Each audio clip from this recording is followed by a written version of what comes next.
네, 안녕하세요. 세진이가 준비한 세월호 침몰 원인 집중 연속 줌 강연 제 10회입니다. 이번 주 주제는 선체 손상인데요.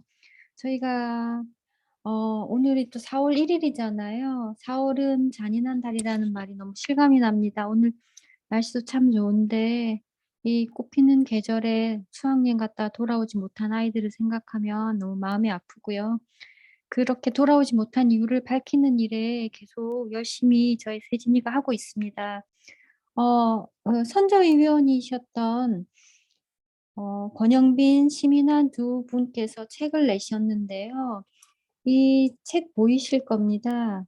이 책 표지에도 세월호 선체 외판이 아주 많이 손상이 된 것들을 보여주고 있거든요.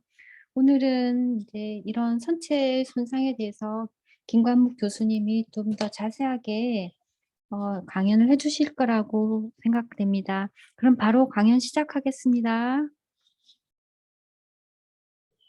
제가 선체 손상이라고 제목은 잡긴 잡았는데 사실 이 선체 손상에 대해서는 이제 확실한 뭐라 그럴까 그 확신을 가지고 얘기하는 게 좀 어려울 수는 있습니다.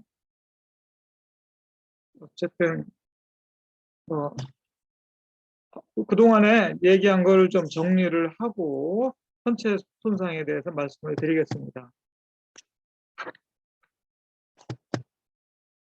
제가 뭐 그동안 쭉 얘기한 거 보면은 하나는 이제 보건성에 대해서 지난 8년 동안 그걸 고의적으로 낮추려고 하는 그런 게 있었다.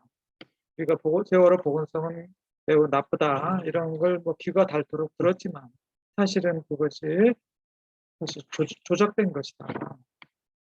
거기에는 경사 시험 후에 추가 중량 여기에 대한 과도한 이제 뭐 사참위부터 그 전에 감사원부터 그리고 선조위 이 모든 그 진상 규명 주체들에서 그거를 뭐 과도하게 책정을 하고 중복에 중복을 하고 그런 오류가 있었다.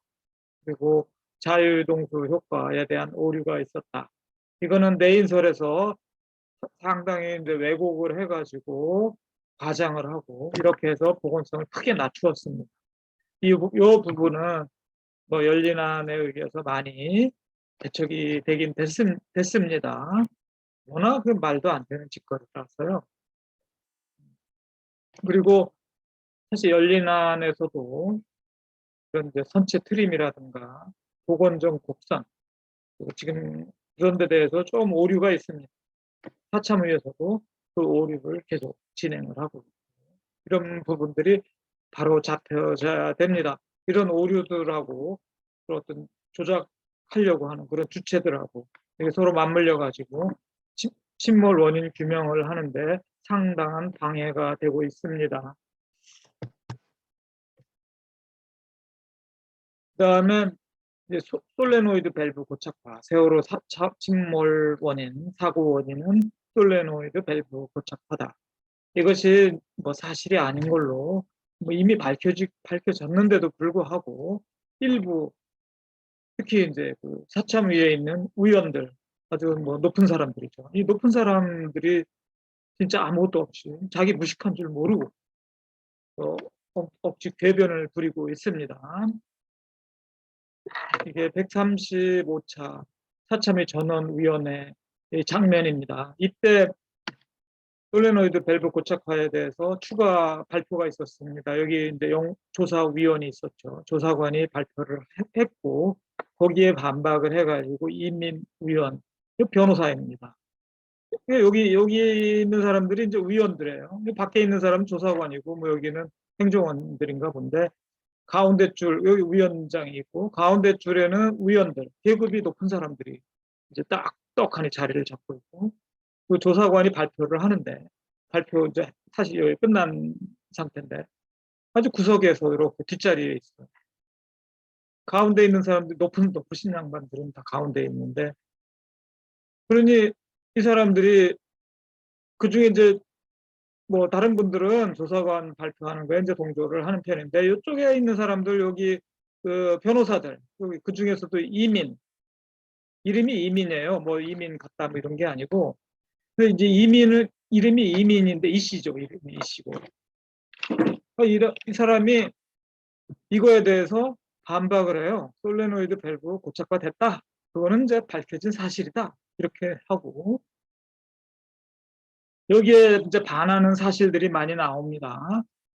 솔레노이드 밸브가 한쪽으로 이동이 됐는데 눌려져 있는데 그게 고착화의 증거라고 했는데 그 눌려진 것이 사실은 보니까 그 솔레노이드 밸브 전체 덮개가 있어요. 덮개가 뭔가에 의해서 찌그러졌어요.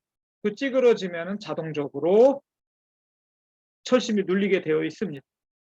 그래서 그것 때문에 이제 발생한 걸로 이제 보여지는데 이런 증거가 나오니까 이 양반이 이민 변호사예요. 이 사람이 자기 없어요. 논리적인 건 없고 자기는 변호사다. 너네들보다 내가 더 우월하다. 이 가짜는 그 우월로 의식 하나 가지고 무식한 소리를 합니다. 자기 무식한 소리 하는 줄도 몰라요. 얼마나 무식하면 그러는지 정말 그 사람이 하는 게 케이싱이 이제 덮개가 찌그러진 것과 솔레노이드 눌림 이거는 독립적이다. 그리고 방향타가 자연 팔도에서 발견된 것도 사실은 이게 솔레노이드 밸브 고착화를 이제 배척하는 그런 증거 중에 하나인데 그거랑 우현 전타와는 또 독립적이다. 이 독립적이란 말은 막혀요. 이 사람이 뭐 옛날에 독립운동을 했는지 어쨌는지 모르겠는데 이런 때 이 독립적이란 말을 쓰는 게 아니거든요. 케이싱이 찌그러지면 솔레노이드는 눌려지게 되어 있어요. 이게 네? 그럼 뭐 근데 어떻게 이게 독립적이 되겠습니까?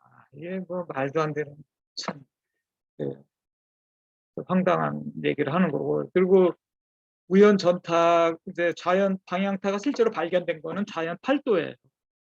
그래서 그상 8도 제가 봤을 때는 사실 11도 정도 되는데 11에서 12도 정도 이렇게 되는데 뭐 선조위나 사참위에서는 그냥 8도라고 하는데 어쨌든 자연 이제 뭐 8도 정도에서 발견이 되어 있는데 그러면은 어떻게 고착화됐는데 어떻게 8도까지 오느냐? 그러니까 고착화랑 우연 전타랑 요거 자연 8도랑은 독립적이다. 우연 전타로 가 있는 게 자연 8도로 온 거랑 아무 상관이 없다. 자연 8도에 있는 우연 전타에 있는 게 어떻게 자연 8도로 오느냐? 이거 설명해야 되잖아요. 이게 어떻게 독립적이냐고. 이런 참 어떻게 이런 말을 할 수가 있는지 참 자기 자신을 볼 줄 모르는 그런 참 이게 무식이 이제 그게 다란 거예요. 그럼 너무 무식하면 자기가 무식한 줄도 모르거든요. 이런 사람이 여기 가운데 딱하니 앉아가지고 무게는 다 잡고 그리고 이제 이런 말도 안 되는 소리를 하죠. 그리고 또 웃기는 게 있어. 또뭐 러버 스토커 사실 고무마개 우리말로 고무마개인데 이게 찌그러졌는데 이건 수압 때문이다. 역시 또 정말 무식한 이 소리를 하고 있는 건데 저는 뭐 다른 지난 시간에도 얘기를 했지만 이런 문제를 따질 때는 이 어디까지나 이제 과학적인 거고 그러니까 이제 그 선상을 설명할 수 있게끔 해야 되는데 이런 데 궤변을 부리고 그러면 안 됩니다. 이런 데 앉을 자격이 없는 사람들이에요. 이게 뭐 무슨 자기 권위 가지고 뭐 주장할 수 있는 게 아니거든요. 거의 합리적인 근거를 대고해야 되는데 아무 근거도 없이 그냥 막 우겨댑니다. 자기 진짜 쪽팔린 줄 몰라. 쪽팔린 줄 몰라. 정말. 이 양반이 뭐 왕년에 독립운동을 했는지 뭐 케이싱이 찌그러진 것과 솔레노이드 눌림은 고착화인데 솔레노이드 눌림이 이제 고착화라고 우기는 건데 이게 독립적이다. 어떻게 생긴 거 이게 덮개입니다. 이 케이싱 우리말로 그냥 덮개죠. 덮개가 여기 덮어버리면 이게 다 씌워지면서 여기 고무마개가 있는데 고무마개가 여기 철심인데 철심을 덮어버립니다. 막아버리고 케이싱이 눌러가지고 여기에 완전히 밀착이 되게 되어 있습니다. 자, 그러면 케이싱이 여기 이제 요 케이싱이 사진이죠. 딱 인양이 되고 나서 처음으로 촬영된 사진입니다. 이거 보니까 여기가 찌그러졌어요. 원래는 이렇게 볼록 튀어나왔어야 되는데 이 덮개가 오랫동안 녹이 슬어 가지고 이렇게 됐는데 이것이 튀어나와 있어야 되는데 이게 찌그러졌어요. 여기가 이렇게 찌그러졌단 말이에요. 그러면 이게 찌그러지면 어떻게 되겠어요? 케이싱이 찌그러지면은 이게 눌린단 말이에요. 고무마개가. 이게 딱 고무마개 눌린 위치거든요. 이게 눌리게 되면은 밀고 철심을 밀고 그래서 이쪽으로 이동하게 돼요. 당연한 독립적일 수가 없거든요. 독립운동을 그따위로 합니까 진짜. 아, 그래서 이렇게 이제 눌리면은 이게 전혀 독립적일 수는 없는 겁니다. 눌리면 들어간다. 그다음에 이제 또 하나 이제 이 양반이 이제 얘기하는 게 뭐 뉴스타파 김성수도 그러죠. 사실 이제 고무마개가 찌그러졌습니다. 이 덮개가 찌그러졌으니까 고무마개도 찌그러지겠죠, 그렇죠? 그러면서 철심을 눌리겠죠. 아, 근데 그게 아니다. 독립적이다. 이거는 아무 상관도 없는 거다. 아무 상관도 없는 거다.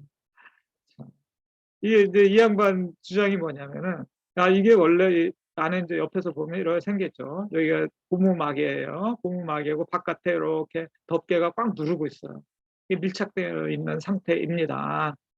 이 상태인데 이게 철심이 이렇게 이제 이동을 하는 거예요. 좌우로 왔다 갔다 하면서 그 방향타를 움직일 수 있도록 그렇게 하는 건데 이게 이제 고착화가 됐다. 그래서 이제 이쪽으로 내려왔다. 이렇게 된 거죠.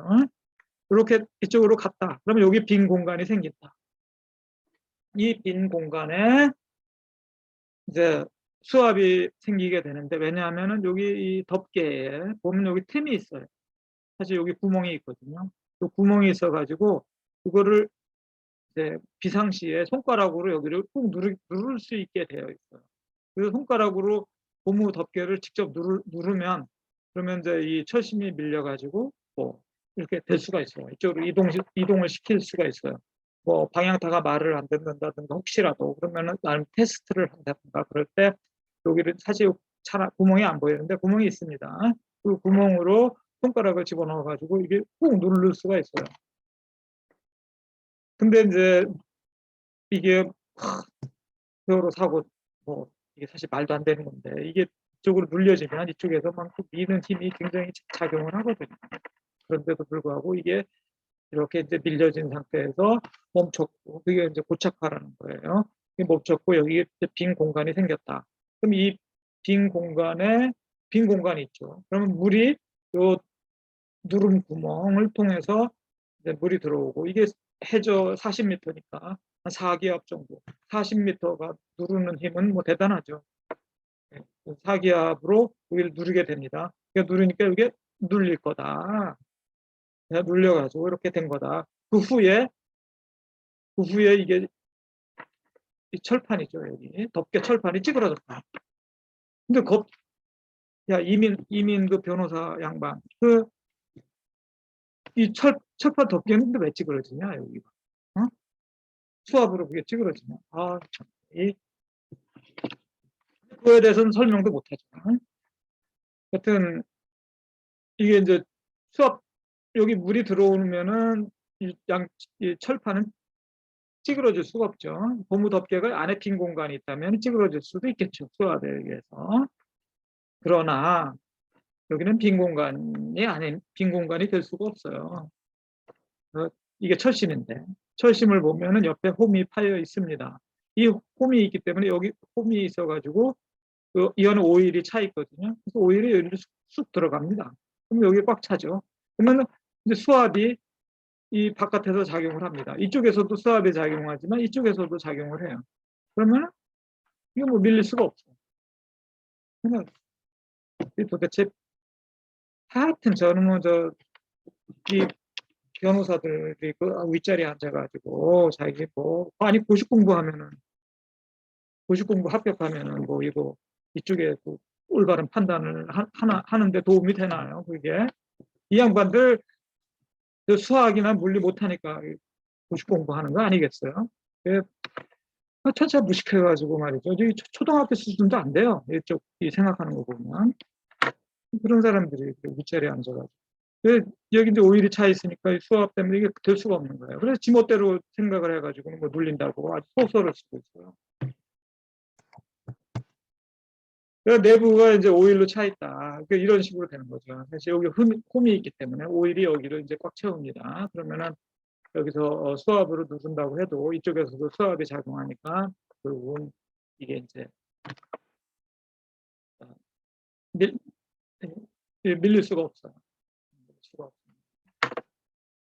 그런데 철판이 찌그러지니까 이제 충격에 의해서 철판이 찌그러지니까 이제 내려와서 눌린 건데, 자, 이 안에 이제 오일이 혹시 없는 거 아니냐, 이제 그런 이제 생각을 할 수가 있어요. 근데 요게 바로 여기 바로 요 부분, 이게 푸시 로드라고 그래요. 이건 철심이라고 하고, 이게 미는 거죠. 밀대죠, 밀대, 우리말로. 밀대가 여기 있고, 이 밀대가 요 구멍 사이를 이제 왔다 갔다 합니다. 이 구멍을 보면은 지금 요 사진을 보니까 바깥 구멍, 드나드는 구멍이 밀대 지름보다 더 커요. 옆에서 이렇게 본 거잖아요. 옆에서 봤는데 이게 완전히 밀착이 되어 있으면 이게 지금 제대로 안 보여야 돼요. 근데 이게 딱 보이거든요. 이 얘기는 지금 바깥의 구멍보다 이 밀대가 지름이 작다. 여기가 비어 있다는 얘기죠. 그러면은 이게 이 안에 오일은 이미 꽉 차 있는 거죠. 그래서 여기가 이쪽으로 밀리면은 요 홈을 통해서 오일이 여기도 차고. 그래야지 왔다 갔다 하기도 편하잖아요. 이게 오일이 여기 안 차면은 이 왔다 갔다 하는데 힘을 받아가지고 얼마나 고생이 많겠어요. 그래서 이제 에너지가 많이 드는 거죠. 그래서 이제 그런 이렇게 오일을 다 채우면 에너지가 많이 안 되니까 여러 가지 전력 손실도 적은 거고 마모도 적은 거고 그런 거 아니겠어요? 여기 이제 오일이 차 있습니다. 수압에 의해서 몰릴 수가 없다. 자, 이거 이제 인터넷에 이제 나오는 거지만 여기가 이제 오일에 파란 게 다 오일입니다. 이거 빨간 것도 오일인데 이게 이제 이 파란 오일은 다 오픈이 된 거예요. 그래서 여기는 이제 수압이 있으면 수압에 의해서 이제 여기는 밀리게 되어 있습니다. 이 오일은 실린더로 들어가는 거고 압축 펌프로 가는 거라서 좀 다르죠. 조금 다른데 이 파란 오일이 여기 보면은 여기까지 다 차 있죠. 철심 내부까지 오일이 다 차 있습니다. 여기 보세요. 왔다 갔다 하면은 왔다 갔다 하면 오일이 거기 채워지는 걸로 되어 있죠. 여기 안 채워지면 어떻게 되겠어요? 큰일 나죠. 오일이 채워집니다. 그리고 오일이 채워져서 수압이 양쪽으로 동일하게 작용하기 때문에 그 수압 때문에 고무박 그게 덮개가 찌그러질 수가 없어요. 독립적이라고 또 이민이 자꾸 주장하는데 그 자식들한테도 쪽팔린 거예요. 그런 식으로 자꾸 주장하고 그러면 저기 49분 26초에 또 쿵소리가 있었습니다. 이게 이제 사고 당일날부터 계속해서 이제 승객들도 뭔가 배가 돌아가기 전에 쿵소리가 났다. 그 후에 돌아갔다. 이런 증언들이 있는데 그러면은 그 쿵소리를 무시하기 위해서 여러 가지 이제 조작을 하죠. 이 양반, 브룩스벨의 이 양반 제가 뭐 양놈이라고 자꾸 그러는데 이 양반 아휴 진짜 재수없게 그죠? 근데 그래 이 사람이 계속 이제 거짓말을 하는 이 양반들이 한 10억 받아갔을 거예요. 10억 벌기 위해서 거짓말을 하는 거예요. 사기꾼들이에요. 쉽게 말하면 그냥 국제 양아치 사기꾼들이에요. 이 브룩스벨 이 사람들이 49분 26초 또는 28초 이때에 풍소리가 났는데 이때 아무 증거가 없어요. 근데 20도 행경사라고 그냥 우겨댑니다. 얘들이 그냥 20도라고 그러면 야 니들이 20도라고 그러면 그게 20도구나. 정말 이 말도 안 되는 짓거리를 하는데 그래서 49분 26초에 20도 아무 증거도 없는데 그냥 20도라고 우겨요. 근데 이제 그거에 반하는 게 차량 블랙박스가 이제 복원됐는데 거기 보니까 49분 26초 28초에는 20도가 될 수가 없어요. 그거보다 훨씬 작아야 돼요. 그러니까 반하는 결과가 나오니까 요거를 조작을 합니다. 차량 블랙박스 시간을 임의로 막 조작을 하고 알 수 없다는 둥, 거기서 말하는 그 뭐 49분 26초에 20도가 안 돼, 15도도 안 된다, 뭐 이런 거는 그건 시간이 잘못된 거다, 뭐 이러면서, 야, 진짜 양아치나 이 조폭들이 하는 짓거리를 합니다. 이거를 내인설이 받아가지고, 내인설 또, 거기도 진짜 그 사람들, 몰라요. 거기 사람들도, 거의 뭐 깡패들의 깡패들. 근데 이제 이 사람들도 뭐 시간을 막 멋대로 조작을 하고, 그래서 이제 그 시간 동기화 이거를 인정하지 않아요. 시간 동기화 다 할 수 있거든요. 그럼에도 불구하고 이제 이거랑 반하니까 그거를 다 이제 시간 동기화 그거 잘못된 거다. 뭐 그렇게 시간 동기화를 할 수가 없다. 이런 그 깡패 짓거리들을 합니다. 그래서 이제 근데 이 49분 26초에 해당하는 그 차량 세월호 선내 CCTV, 이거 좀 다르죠. 차량 블랙박스. 이게 이제 복원이 됐습니다. 사참위의 사실 큰 성과인데, 이게 복원이 됐는데, 거기에 보니까 전화선이 이제 기울어지는데, 그걸 보니까, 20도라는 거예요. 그래서, 49분 26초, 20도. 이걸 합리화시켜줬어요. 요 깡패들, 요 양아치들이 그냥 사기를 치는데, 여기에다가 이거를 아주 날개를 달아줬어요. 근데 사실 이걸 전화선 기울기를 잘못 이제 본 거죠. 그래서 실제로는 15도 미만입니다. 그거를 20도라고 사참위가 했어요. 근데 그걸 왜 사참위가 20도라고 그랬느냐면은 그냥 영상에 그렇게 20도로 나오니까 20도라고 그런 거예요. 근데 그 20도, 그거는 영상의 그 20도는 실제로 이제 사진에서 찍은 거니까 이게 왜곡이 되게 되어 있습니다. 그걸 그대로 찍는 그런 바보들이 어딨어요. 그래서 그걸 그냥 거기서 측정하고는 사진에 이게 20도니까 20도야 이러는 이 바보들이죠.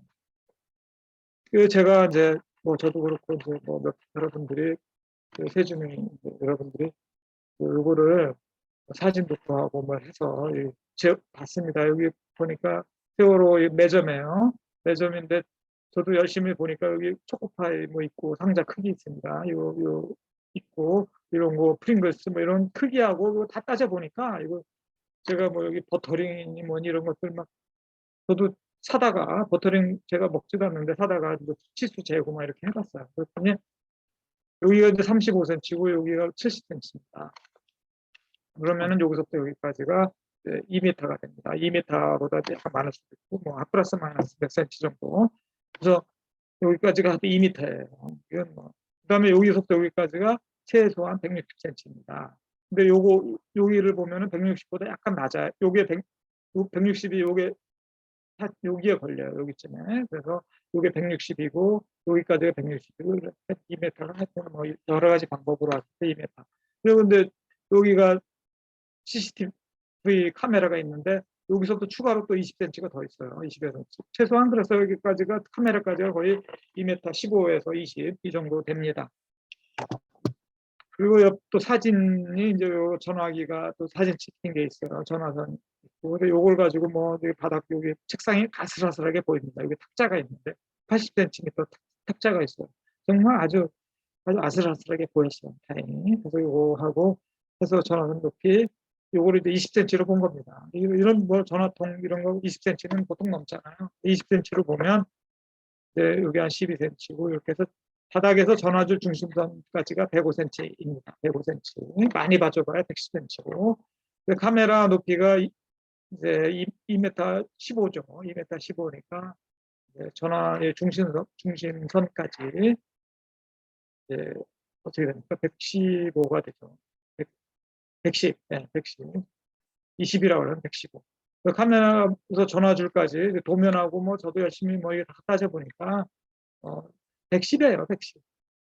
네, 110 밑에 안 될 수도 있고 110. 그래서 카메라가 이거를 이 전화선을 내려다보는 기울기는 각도가 이제 45도입니다. 45도가 되면 실제로 이 액면으로 보이는 거 그거에 한 70% 정도 됩니다. 그리고 이것도 좀 과도하게 돼 있고 그래서 이제 이 화면에 보면은 그게 이제 선반이 30cm, 35cm, 70cm잖아요. 그 비율대로 화면을 딱 맞춰줘야 돼요.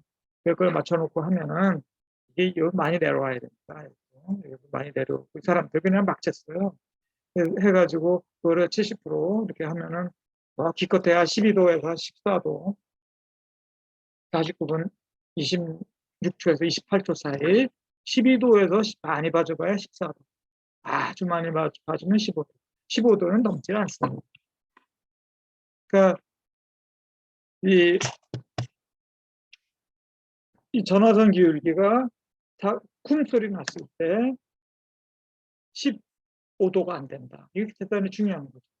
15도에서는 그렇게 이제 쿵소리를 내고 움직일 그런 화물들이 없습니다. 이게 라면 뭐 이런 데 그밖에 안 되는 그런 건 아니고 떨어지는 거지. 뭐 화물들이 무게도 많이 나가고 마찰이 뒤에 마찰이 있습니다. 그렇기 때문에 차량 같은 거 이렇게 이제 15도에서 막 넘어가지는 않습니다. 넘어갈 게 없어요. 그러면 이제 결론은 결국 뭔가 외력이 작용했다는 거고 풍소리가 났다. 이 얘기는 뭔가 충돌을 했다는 거 아닌가. 뭐 이렇게 사실 결론을 낼 수밖에 없어요. 사실은. 그런데 그럼 충돌 흔적이 또 있어야 되는 거 아니냐. 아까 그 양놈 그놈이 뭐 충돌 흔적이 없다. 지가 결론을 내더라고요. 결론을 내고 그거를 그때 선조위 위원장 김창준 이제 변호사들은 다 이상해요. 그 사람들이 해가지고 뭐 없다. 충돌 얘기는 꺼내지도 말라. 뭐 이렇게 이제 했는데 과연 충돌 흔적이 없는가? 피난전기 이게 53도가 돌아갔습니다. 사실 돌아갔는데 이게 그냥 뭐 이렇게 착조한다든가 뭐 이럴 때 이렇게 돌아갈 수가 없거든요. 그리고 또 결정적인 게 있어요. 여기 핀 안정기가 각도가 여기 나와 있어요. 이 눈금은 핀 안정기에 이게 얼마큼 돌아갔느냐, 이 눈금에요. 이게 얼마만큼 돌아갔느냐. 이거는 이제 사고 뭐냐면 전원이 있을 때 이게 작동이 되는 겁니다. 전원이 없으면 작동이 안 되는 거죠. 근데 보니까 이거는 어떻게 됐어요? 좌현 쪽인데요. 좌현 쪽은 이미 상한선을 초과했습니다. 여기 25도, 30도인가 여기가 이미 초과했습니다. 그래서 이게 20 몇 도까지밖에 안 돌아가요. 이미 그거를 초과했습니다. 눈금 자체가 더 이상 이제 갈래도 갈 수가 없는 그런 상황이 눈금 자체가 이제 그렇게 됐어요. 그리고 이쪽 위원 쪽은 뭐 실제로 5도가 채 안 되는데 그 인양된 방향타를 그 피난전기를 보면은 실제로 이제 이 정도 약간 5도 정도 돌아가 있습니다. 일체해요. 그러니까 요거는 뭐냐? 전원이 나가기 전, 세월호에 이제 전원이 나가기 전에 있는 상태를 말합니다. 그죠? 그때에 이미 이거는 과도하게 돌아가 있는 겁니다. 이 과도하게, 사고 당시에 과도하게 돌아가는 방법은 뭔가랑 이제 부딪힌 거죠. 이거는 사실 굉장히 결정적인 증거 중에 하나예요. 뭐 이거를 다른 걸로 설명할 수가 없단 말이에요. 이거 돌아간 거는 오로지 외부 어떤 물체와의 충돌 흔적이다. 이렇게 사실 볼 수밖에 없어요. 그래서 그런지 지금 사실 선조위에서 내인설 이렇게 주장하는 몇 놈이 이거를 다 철거를 해버렸어요. 보지도 말라고. 이거 왜 철거를 해요? 그리고 뭐 기타 여기 스테빌라이저로 머나먼 세월호 저자이고 선조위 위원 이제 활동을 하셨죠. 그분이 지적을 한 건데 여기가 그 안으로 들어가 있어요. 많이 들어가 있어요. 안쪽에서 봐도 되게 많이 들어가 있고 이런 부분들이 요거가 다른 거로는 설명이 안 된다. 그런 거. 그리고 이 부분이 아주 뭐 그냥 난리예요. 그죠? 난리고 이게 이제 리프팅 빔을 여기다 대가지고 리프팅 빔 때문에 이게 찢어진 거다. 뭐 그렇게 이제 하는데 그거를 보기에는 좀 석연치 않은 게 있어요. 이게 밀리면은 뭔가 좀 다른데 이게 그 전에 이미 손상이 있는 것처럼 보이기도 해요. 이미 그 전에 여기가 이렇게 갈라진 거 아닐까. 그러면은 여기가 뭔가 밀린 거고 여기가 또 밀린 작업 같은 것들도 보이고, 그리고 여기 아까 안으로 들어갔다는 거, 스테빌라이저 안으로 많이 들어갔죠. 그렇죠? 어떻게 이렇게 많이 들어갈 수가 있는지 여러 가지. 그래서 뭐 의심되는 부분이 있습니다. 의심되는 부분이 있는데 적으로 100% 외부 충돌 때문이다라고 얘기하기는 어렵지만 외부 충돌이 아니라고 얘기할 수가 없는 거죠. 외부 충돌 때문이 아니다 이렇게 얘기할 수가 없습니다. 그리고 선수 난간 부분이 여기 이제 떨어졌는데 여기가 컨테이너가 떨어지면서 여기 친 거냐? 이미 컨테이너는 요 아래에 있습니다. 아래에 여기를 날라서 여기를 친다. 글쎄요. 위로 부어 올라가가지고 떨어져야 되는데 곧 얼마나 뭐 큰 충돌이 있었으면 그런 일이 일어날지. 그 옆에 여기 흠이 있어요. 살짝 보이는데 그게 좀 찌그러졌어요. 이 찌그러진 부분이 이 부분인데 공교롭게도 이 부분이 이제 인양되고 나서 여기가 이제 완전히 갈라졌어요. 갈라졌고 뭐 이 부분에 또 여러 손상 흔적들이 있는데 이 흔적은 이거는 인양 줄에 의해서 줄에 의해서 손상이 된 겁니다. 근데 이 부분은 잘 설명이 잘 안 되죠. 처음에 뭐 이쪽에 시도를 했다가 한 건지 뭐 설명이 없어요. 이 부분이 왜 그렇게 됐는지는. 이 부분을 먼 데서 보면은 그렇지만 가까이서 보면 흉측해요. 이게 단순히 인양 줄에 의해서 이렇게 된 거다 보기도 애매하고, 그리고 이 부분이 이제 갈라진 부분인데 밖으로 튀어나왔어요. 그래서 화물에 의해서 여기가 찢어진 건데 다른 부분은 화물에 의해서 이렇게 찢어지지 않는데 이 부분만 유독 찢어졌어요. 그렇게 애초에 여기가 뭔가 좀 뭐 이미 손상을 입었고 약해져가지고 뭐 이렇게 될 수도 있지 않는가 이런 생각을 할 수가 있어요. 뭔가 확신은 못하지만 뭔가 하여튼 이상해요, 그죠? 그 뒷부분에도 뭐 약간의 이제 그런 흔적들이 좀 보이고 확실하지 않죠. 이걸 전체적으로 보면 뭔가 하여튼 둥그렇게 들어가는 모습이 심상치는 않고 뭐 확실하지는 않습니다, 모든 것은. 그리고 이 부분이 또 보고서에 있는데 이나대 이장현 교수가 보고서를 냈어요. 선체 외판 손상에 대한 보고서를 냈는데 그 중에 하나 보면은 이 부분이 뭐 122번 프레임을 얘기를 하는 건지 뭐 그 사이에 여기 보면 안으로 이렇게 들어가 있어요. 전체적으로 안으로 둥그렇게 안으로 좀 들어가 있어요. 이게 여기서부터까지가 5m잖아요. 상당히 큰 범위에서 손상이 있는 건데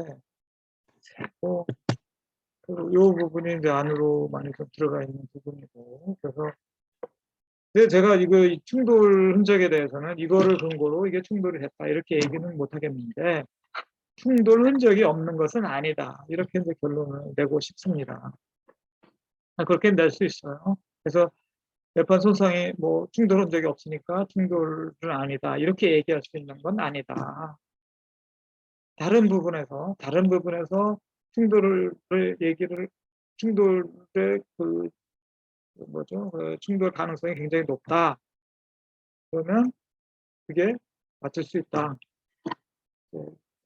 그런 정도다. 이렇게 뭐 말씀을 드리겠습니다. 이상으로 네, 마치겠습니다. 오늘 준비한 건 여기까지입니다.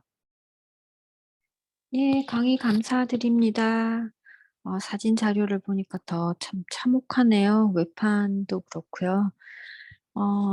혹시 다른 분들이 또 추가로 뭐 설명을 해 주시거나 아니면 보충해 주실 자료가 있으시면 일단 먼저 이렇게 보충을 해 주셔도 되고요. 아니면 질문하실 거 있으면 질문 받도록 하겠습니다.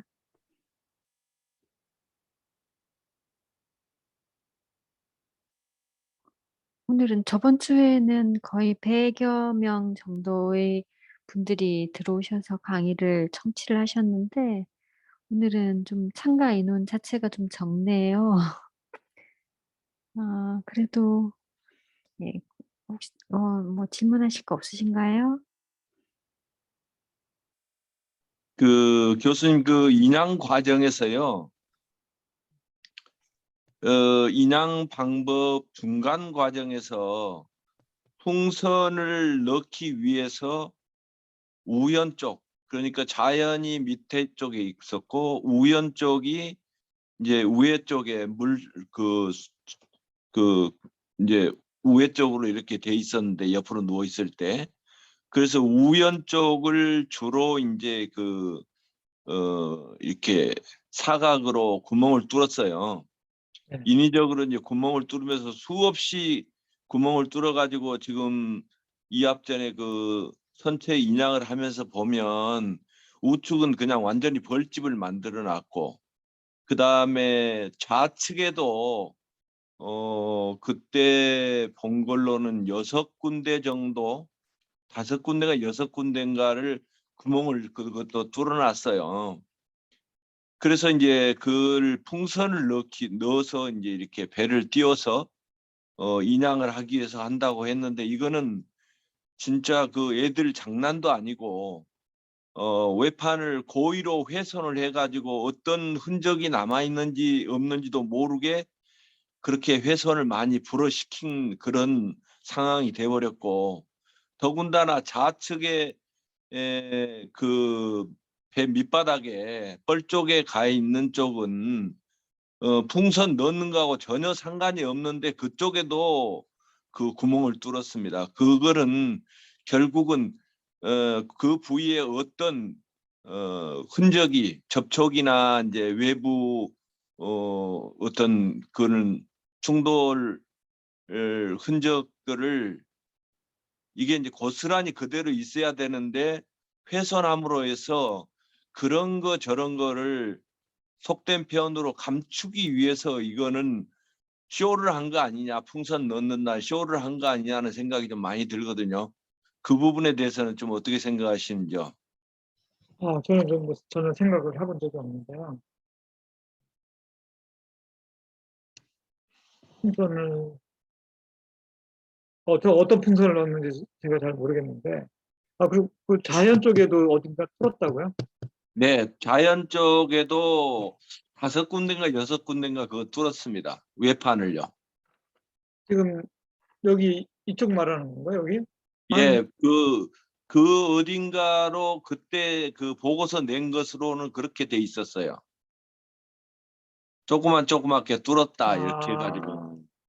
그 조그맣게 뚫었다는 거는 아마 어떻게인가 이런데, 저도 본 거는 같아요. 작게는 뚫었다. 이제 예, 오일 예. 그 안에 뭐를 뻘 같은 걸 빼낸다든가. 예, 그런 핑계 하에. 예, 예, 예, 했어요. 근데 이제 자연에서는 그래도 여기가 뭐 크게 잘려나간 부분은 그래도 잘 안 보이거든요. 그래서 그거에 의한 영향이 그렇게 크지는 않고, 다만 이쪽에 이제 윗부분 있죠. 네네. 윗부분을 이렇게 사실 여기 함부로 여기 잘라서 버릴 때가 아닌데, 그래서 이 부분도 난간이 어떻게 휘어졌느냐 이거 중요하거든요. 그러니까 근데, 그걸 근데 이런 거 막 예, 잘라버리고, 그리고 선조위의 그 열린한 보고서에 보면 그 부분에 대해서 조사를 다시 해야 된다고 그렇게 돼 있었거든요. 예, 그때는 이제 선조위가 그 보고서 쓸 때는 이게 그 인양이 안 된 시점이니까 예, 그렇게 지금 그 부위는 정밀조사가 필요하다. 예, 그다음에 지금 그 보여주시는 그 부위 있잖아요. V 커트 돼 있는 벌워크 부분. 예, 저기가 C데크에서 A데크로 올라가는 계단 옆이거든요. 예, 예. 근데 그게 이제 침몰 전에 보면 그 부분이 안쪽으로 들어가 있습니다. 이렇게 밀려가지고. 그런데 물 속에서 저 부위를 지금 2군데가 돼 있잖아요. 그 저 카팅 돼 있는 부분이. 여기 이쪽에 앞에 하나 있어요. 있고 뒤에 하나 있고. 예, 그리고 그 안으로 밀려 들어가 있던 부분이 이렇게 그 저 옆에 라인하고 거의 비슷하게 맞춰가지고 다시 원상으로 이렇게 밀어내놨어요.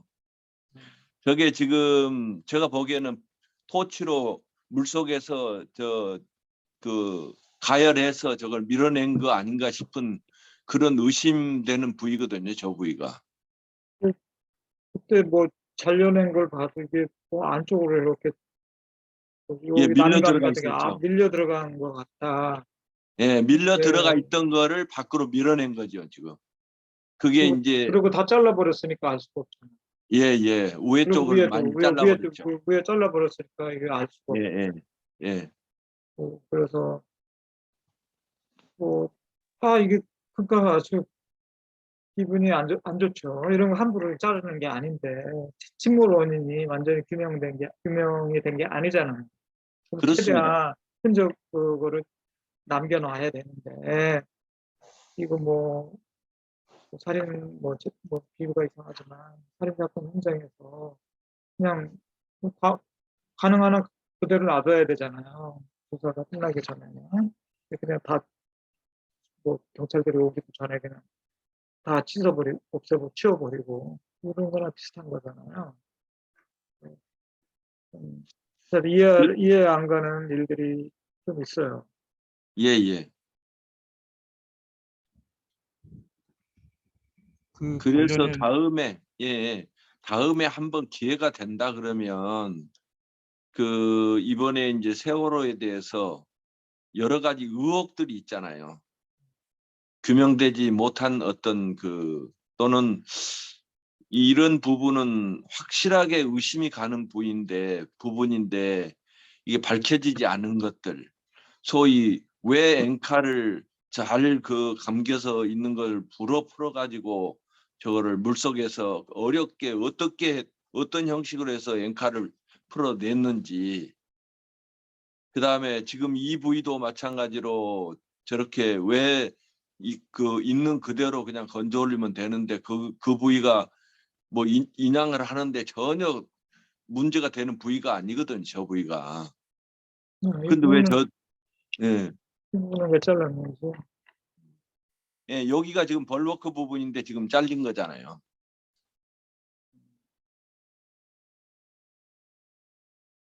그 관련한 영상이 하나 있으니까 그걸 한번 공유를 해보겠습니다. 네네. 4년 만에 바로 선 세월호의 자연을 자세히 살펴봤더니 예상대로 곳곳이 찢기고 부식되는 등 많은 상처가 있었습니다. 눈에 띄는 대형 충돌의 흔적은 없었지만 설명할 수 없는 자국들도 확인돼 철저한 조사가 요구됩니다. 김진선 기자가 보도합니다.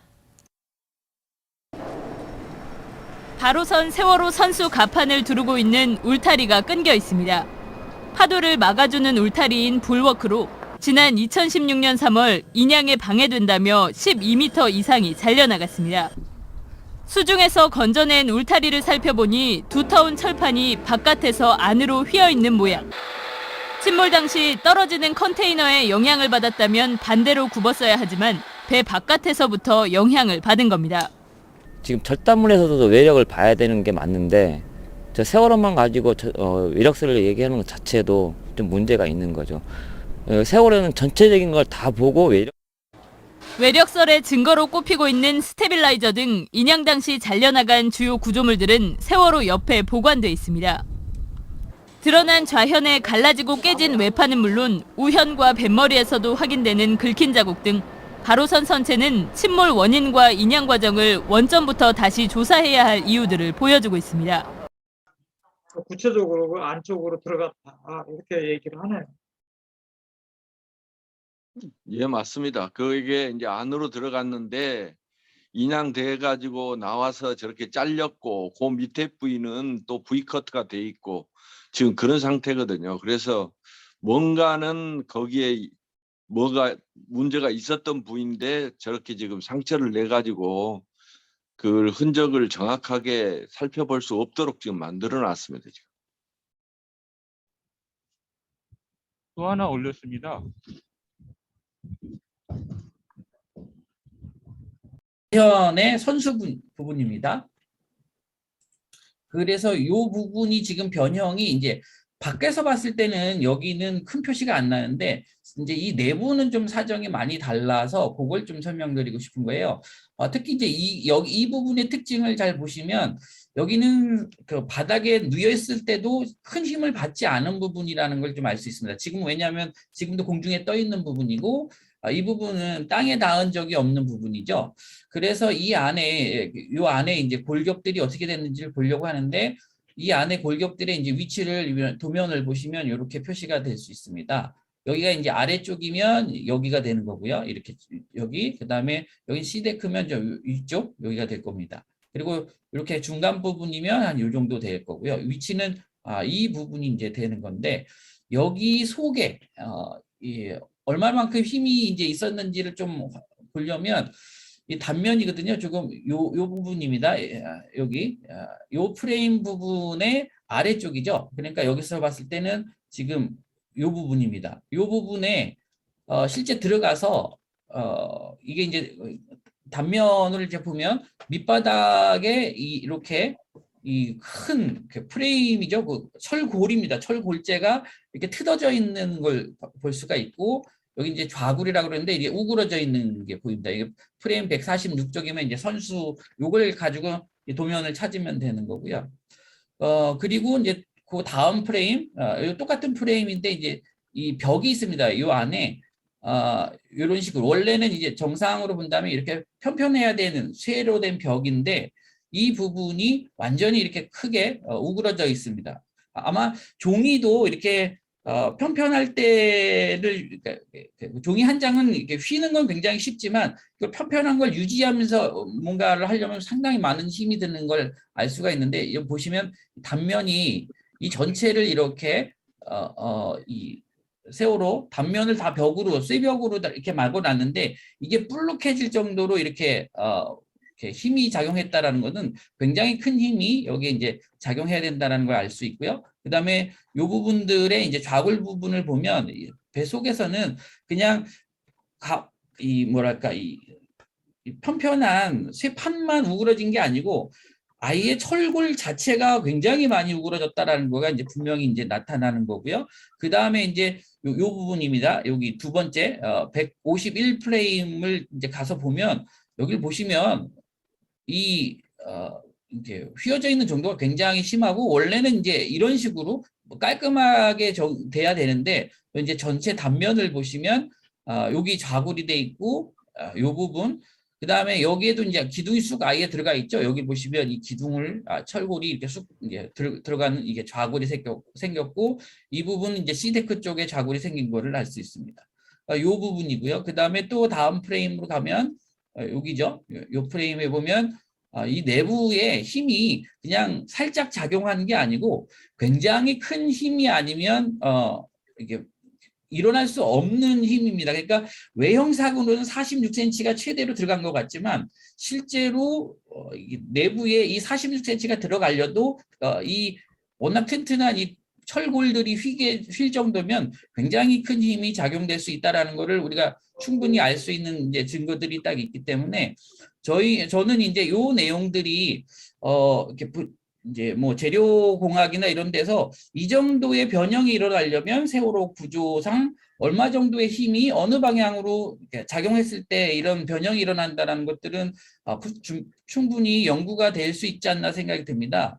그래서 이제 이 선조위에서 중간 보고서도 이렇게 이장현 교수님이 발표를 하셨었거든요. 이게 이제 제가 궁금한 거는, 중간 보고서에는 이 부분이 들어갔었는데 최종 보고서에서는 빠져 있었습니다. 그래서 이게 그냥 아무 값이나 그냥 대강 넣은 거다라고 이제 얘기를 하셨었는데, 여기를 보시면 이제 최대 병약량이 463이고 그 위치는 145에서 162. 아까 우리가 본, 분명히 사진에서는 다 있었지요. 변형이 있었죠. 근데 이제 그 변형들을 다 이렇게 변형이 일어난다면 이제 위치는 조금 다른 거겠다 합니다.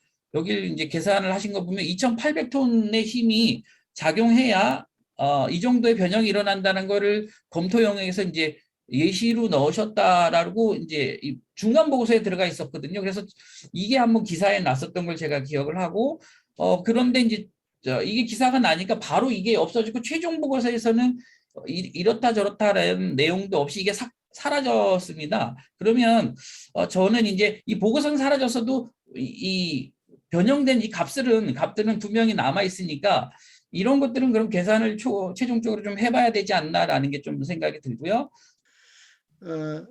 저도 뭐 그 선박을 직접 건조도 해보고 했습니다만은, 실제 그 안에 그 철골 같은 게 휘어져 있고 하는 그런 부분들은 만약에 그게 사고 이전에 그런 현상이 발생됐다 그러면은 그 부분에 어쨌든 뭐 선원이 확인하든 아니면 또는 그 선박 검사 때 확인하든 그런 철골 내부재가 변형된 거는 발견이 됐을 건데, 사실은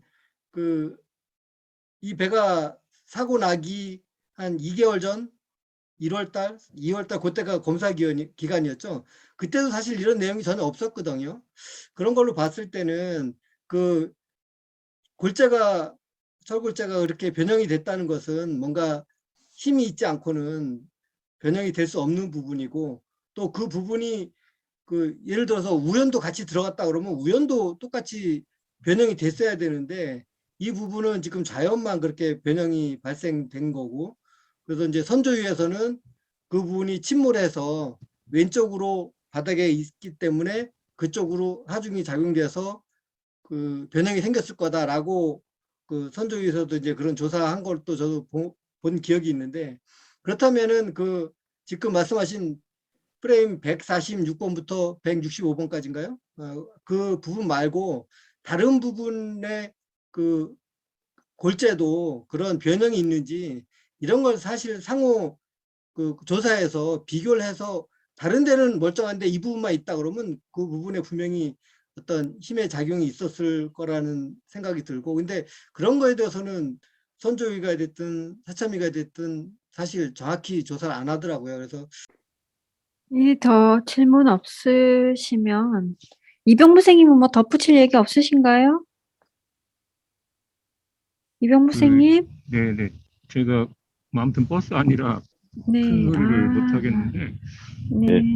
이게 아까 피난정지실 주변에 많은 균열과 파단이 있는데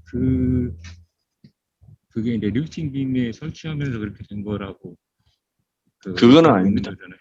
예. 예, 그런데 그건 아닙니다. 리프팅 빔에 의해서 그것이 눌렸다고 해서 그 중간중간에 굉장히 두꺼운 철빔이, 둥그렇게 생긴 철빔이 이렇게 솟아나 있는 것들이 보이지 않습니까? 예, 그거는 그만큼 그 자체가 이미 튀어나와져 있었다라는 걸 뜻하는 거고, 리프팅 빔에 의해서 그게 눌렸을 수는 있지만 애초에 그 변형 자체가 크게 있었다라고 보여지거든요. 불룩하게. 교수님 생각을 좀 여쭤보고 싶습니다. 예, 저도 참 옛날에도 참 그렇게 얘기를 했었어요. 그래서 전체적으로 이제 여기가 많이 좀 튀어나온 거 아닌가, 그죠? 전체적으로 튀어나온 것처럼 보여요. 여기 보면 상당히 이제 튀어나온 걸로 되어 있고, 그래서 리프팅 빔에 의해서 이제 이게 그 부분이 들어갈 텐데 많이 튀어나왔다는 게, 그것도 이게 좀 의심스럽다. 왜 튀어나오냐? 또 어떨까요? 이게 정말 이렇게 많이 튀어나온 게 배 자체가 오랫동안 운항을 하면서 뭐 파도라든가 이런 거에 의해서 이게 손상이 이 정도로 이렇게 찌그러질 수가 있나요? 그러니까 이게 리프팅 빔에 의해서 이게 눌렸다는 거잖아요. 그러니까 눌리려면 여기가 많이 튀어나와야 되잖아요. 다른 데보다.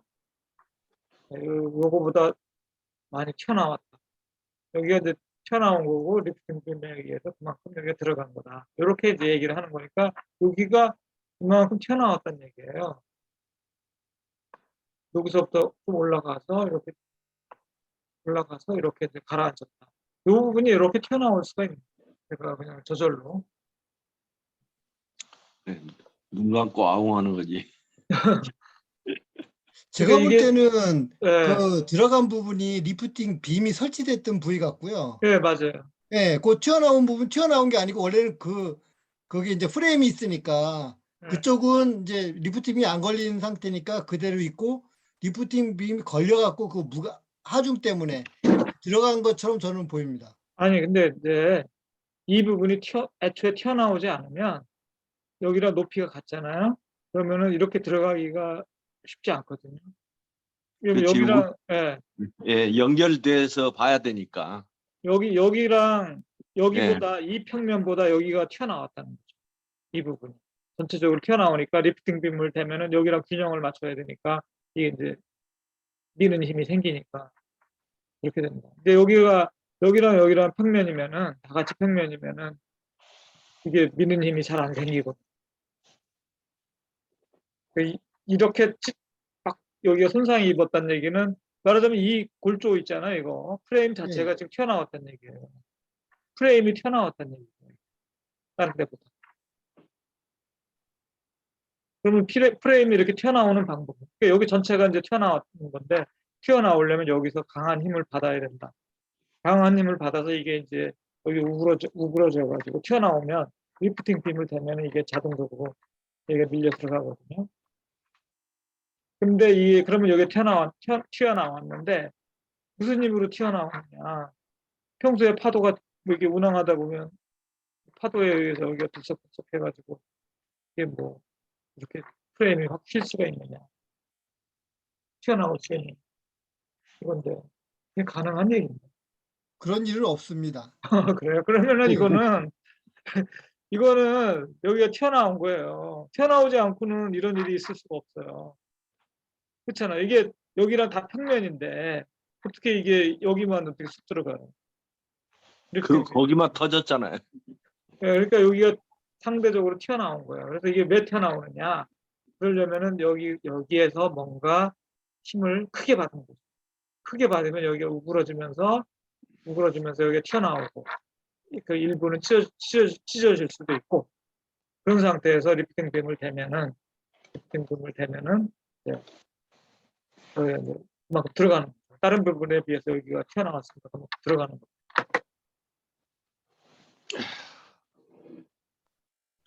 이미 이런 것들이 이미 여기가 뭔가 충격을 받으면서 이런 데가 이미 손상이 찢어진 거 아닌가 그런 생각을 할 수가 있어요.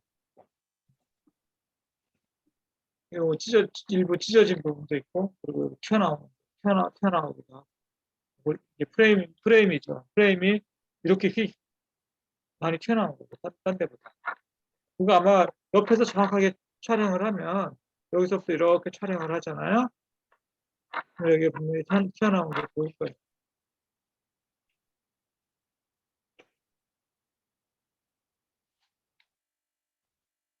평소에 파도에 의해서 이렇게 찌그러진 게 아니라면 뭔가 큰 힘이 작용을 해서 여기가 눌린 거죠. 이쪽에 눌려가지고 상대적으로 여기가 튀어나오고 전체적으로 튀어나오고 일부는 찢어주고 했다가 리프팅 빔이 되니까 여기 이제 그만큼 들어가는 거예요.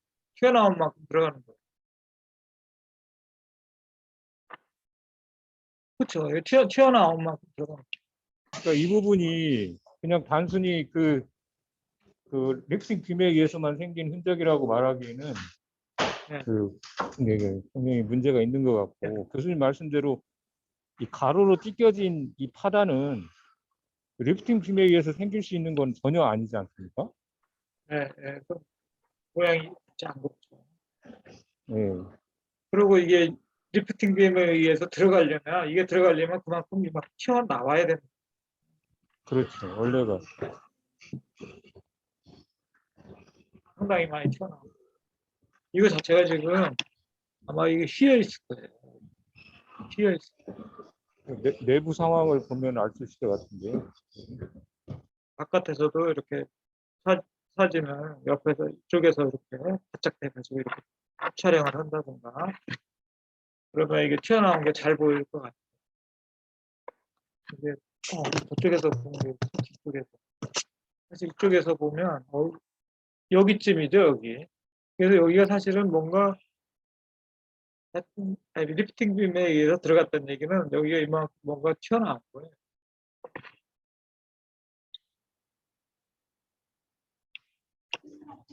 교수님 그 부분 자체가요. 예. 그 밑에 부분을 보면 색깔이 다른 데하고 색깔이 좀 틀리지 않나요? 네. 페인트가 많이 네네. 많이 여기는 이제 사실 페인트가 많이 완전히 씻겨가지고 네. 아까 뒤쪽에서 보면 그쪽이 허옇게 보이거든요. 네. 여기가 페인트가 네. 아주 소관 페인트까지 완전히 그냥 날아간 거잖아요.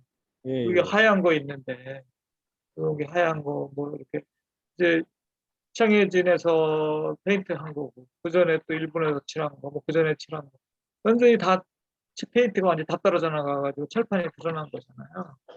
예. 뭔가 강한 마찰에 의해서 어. 여기가 손상이 된 거 아닌가. 그리고 뻘에 그 의해서 부분, 과연 뻘에 의해서 관이 이렇게 될 수 있는가. 그 부분도 좀 그 하부 쪽이 좀 들어가지 않았을까 싶은 생각이 들거든요. 약간 예, 완만하게라도 글쎄 여기 예, 여기가 들어갔을 것 좀 같아요. 들어간 거죠. 여기가 조금이라도 들어가면 여기가 튀어나오는 거.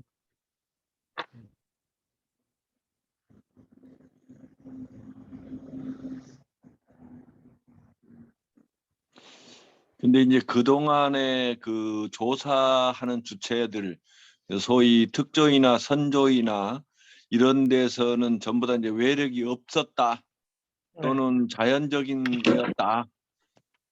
뭐 이렇게 뭐 인양하면서 생긴 거라든지 또는 뭐 저 착저 시에 발생된 거라든지 이런 식으로 해가지고 덮으려고만 했지. 그게 그 현상이 맞느냐 하고 이게 정밀 조사를 한 내력이 없습니다. 그리고 지금 뭐 열린안이나 그 내인설이나 그 보고서를 보면 뭐 일부만 좀 틀리지 뭐 부랴부랴 작성하다 보니까 권영빈 위원장 말 맞다나 그거를 어떤 거는 거의 동일하게 또는 인정해버리는 그런 보고서를 쓸 수밖에 없는 그런 게 있었잖아요. 그래서 이런 부위도 마찬가지로 열린안에서는 아 이거는 더 정밀조사를 해야 된다 하고 표기를 해놨는데 그 이후로 정밀조사한 내력이 없고요. 그 다음에 저 해양안전심판원에서도 마찬가지로 이거를 조사한 내력이 없습니다. 해양사고 발생 이렇게 큰 해양사고 발생했는데 아직도 1심 판결도 안 났고요. 그 다음에 사고 원인도 해양심판원 자체에서 발표한 내력이 공식적으로 발표한 내력이 없습니다. 그리고 여기 이 부분 있잖아요. 지금 제가 마우스 가리키는 부분. 네, 세 판이 안쪽으로 좀 말려 들어간 거 아니에요? 안쪽으로 좀 들어간 거 아니에요? 위에 거랑 아래 거랑. 가까이서 볼 수가 없는데 안쪽으로 좀 말려 들어간 것 같아요. 어느 정도. 그게 라운드 된 부분인데요. 예.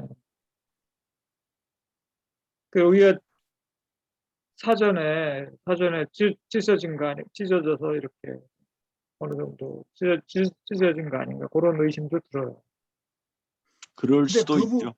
그 부분을 그 선박 건조 도면에 보면은 네, 이제 밑에 그 지금 여기 파랗게 칠해진 부분 있지 않습니까? 예, 그 부분하고 지금 저 약간 들어갔다고 보이시는 그 부분하고 예, 예, 선이 만나는데 거기가 한 반지름이 한 3천 정도 되는, 그러니까 3m 정도 되는 반지름으로 연결돼서 위에 옆판, 현측판하고 옆판하고 붙게 돼 있거든요. 예, 근데 그게 이렇게 그 맞대기로 용접이 돼 있기 때문에 그 지금 이렇게 돼갖고 차이가 나는 거라면 이제 밑에 판이 약간 안쪽으로 들어간 게 맞지 그죠.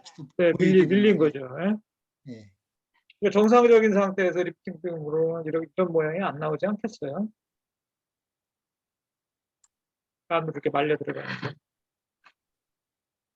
여기를 이렇게 이게 여기서 마찰이 되면서 여기로 지나 뭔가 이렇게 마찰이 되면서 이렇게 타고 가면 혹시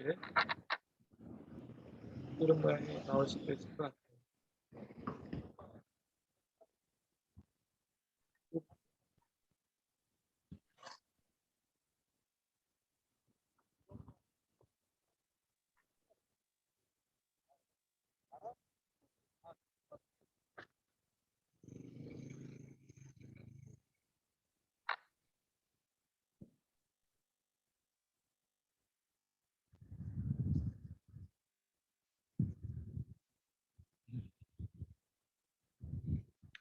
애초에 여기도 많이 튀어나온 것 같아요. 여기도 많이 튀어나왔으니까 이만큼 들어가죠.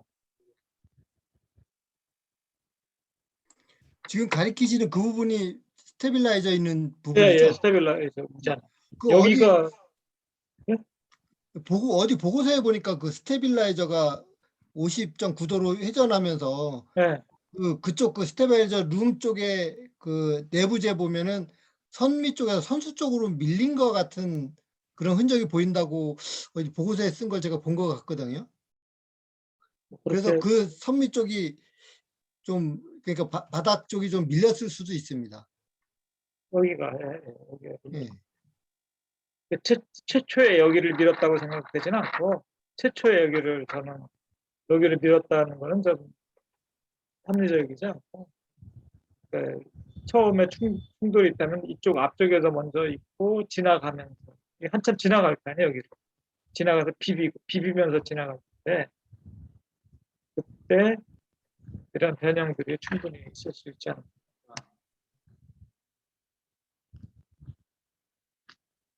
네, 이건 뭐 다음에 한번 얘기를 네, 해볼 네, 문제이긴 시나리오, 한데요. 시나리오 얘기할 근데 이게 선수 방향으로 선미에서 선수 방향으로 그 이게 내부재가 골조나 이런 게 휘어져 있다. 전형이 그런 상태로 돼 있다라고 지금 그 뭐야 외력 TF인가요? 네, 네. 선조의 열린한에서 그렇게 이제 이게 거의 뭐 구축을 선미에서 는 선수 듯한 그런 쪽으로, 생각이 예, 들더라고요. 예, 예. 그래서 선미에서 선수 네. 쪽으로 이게 여기가 어떤 그런 모양이 있나 본데 사실 그런 모양들은 이게 이게 사실은 그게 이게 충돌하고 지나갈 때 그렇게 간단하게 지나가는 게 아니잖아요. 이게 약간 모션을 하면서 막 그래 하다 보면 그 여기서 생기는 모양들은 참 예측하기 어려울 것 같아요. 예, 뭐 선수 쪽으로 휘었다 그러지만 다른 말로 하면은 선미 쪽으로 휘었다는 거잖아요. 다른 말로 이게 똑바로 그냥 이렇게 휘는 게 아니라 예를 들면 약간 아니 저도 그거 뭘 갖고 얘기하는지 잘 모르겠는데 예, 그게 판단하기가 쉽지는 않을 것 같아요. 이게 뒤에서 이번에 예. 이번에 저기 뭐야 북 콘서트 할 때 그런 예. 얘기들도 한번 저는 질문을 하고 서로 얘기를 좀 해봤으면 좋겠다는 생각이 좀 들더라고요. 예. 그 시나리오를 뒤에서 그리고 앞으로 미는 이게 거로는 네. 그리고 가족들의 얘기에 따르면 네. 아까 이제 최택 선생님도 얘기를 하셨지만 그 선체조사위원회에서는 진입하고 조사를 한 번도 하지 않았다고 하거든요. 뭐 그게 선조위에서요? 이제 네 선조위에서 그러니까 열린한 위원들 두 분에게 이제 뭐 선체조사를 좀 하라고 했다.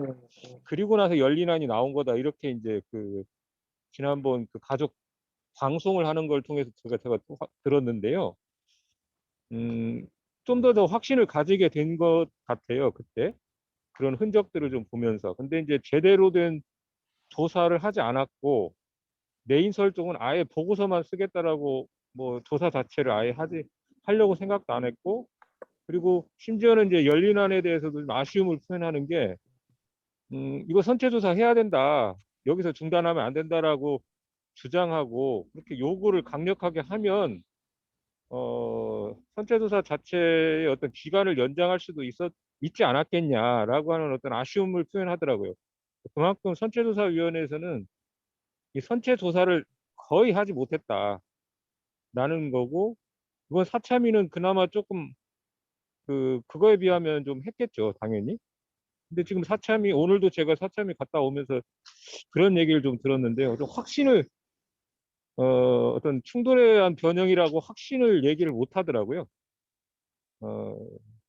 좀 리프팅 김에 의해서 생긴 흔적과 이거 뒤섞여 있다. 굉장히 많은 흔적들이 있는데 네, 많이 그게 섞여 있죠. 네, 뒤섞여 있어서 그거를 참 구분하기가 어렵다. 이렇게 이제 얘기를 하고 있더라고요. 그래서 다른 부분의 증거들이 또 중요한 거죠. 네네네. 그 종합적으로 종합적으로 판단해야 돼요. 네, 종합적으로 판단할 수밖에 없다. 이렇게 네. 얘기를. 네. 그래서 다른 부분에서 예를 들면 전화상 교육이 그런 거 하는 거 잘못해 버리면 이게 타격이 크죠. 네. 그리고 전체 옆모습을 보더라도 그 부분만 이렇게 파단이 있고 찢어진 거잖아요, 지금. 예, 예, 전체적으로는 뭐 예, 예. 여기가 아주 심각한 거죠. 그 선수 부분하고 선수 블로크라고 예. 아까 그 이제 브로크라고 하죠. 그렇죠. 거기랑 이 부분이 심각한 거죠. 예, 이거는 뭐 도저히 설명이 안 되는 것 같아요. 예. 이거를 보고 충돌 흔적이 없다고 그냥 떠들어대는 사람들이 제정신.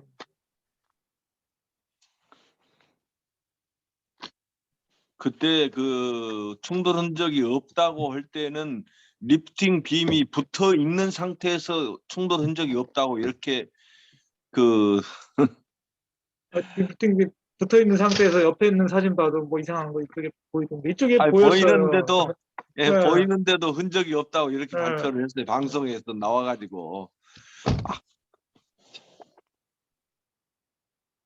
그래서 그때 리프팅 빔에서 봤을 때 여기가 쑥 들어갔어요. 리프팅 빔이 여기 쑥 들어간 게 보였어요. 이 부분이. 여기에 튀어나온 거죠. 사실 그러니까 이 부분이 리프팅 빔에 들어갔다기보다는 여기가 전체적으로 튀어나왔던 거예요. 튀어나오니까 그렇게 들어가죠. 그죠? 이 정도로 이게 튀어나오려면 그 가한 지역의 힘은 엄청난 힘이 작용하겠죠. 이 부분도 좀 자세히 봤으면 좋겠어요. 제가 이거 사진이 안으로 얼마나 말려 들어갔는지. 직접 가서 봐야 되는 것 같은데. 간다고 보여주나요?